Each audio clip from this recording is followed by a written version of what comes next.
జైల్లో 2 days ఉన్నా. That was a very scary experience. But anyways సెల్లో పెట్టారా లేకపోతే? సెల్ కాదు, అంటే యాక్చువల్గా జైల్లో వేసినప్పుడు ఆ రోజు ఏవైతే క్రిమినల్స్ వస్తారో అందరిని ఒకటే దాంట్లో వేస్తారు. ఒక పెద్ద హాల్లో అరౌండ్ 25 to 30 members, 2 halls ఉంటాయి. ఒకటి 30 members కాగానే ఇంకోటి ఫిల్ చేస్తూ ఉంటారు. సో ఆ నైట్ ఎవరో బొటానికల్ గార్డెన్ దగ్గర ముగ్గురిని హత్య చేసి ఆయన కూడా కట్ చేసుకొని సర్వైవ్ చేసి అదే నైట్ నాతో ఉన్నాడు.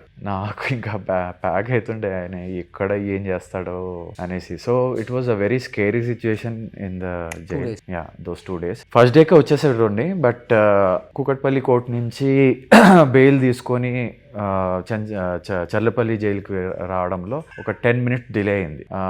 Jail is close, you have to get a new bail tomorrow అనేసి అన్నారు. సో ఒక 5:30 తర్వాత రానియర్ సంథింగ్ కదా. సో అది ఒకరోజు వచ్చేవాడిని 2 days పట్టింది.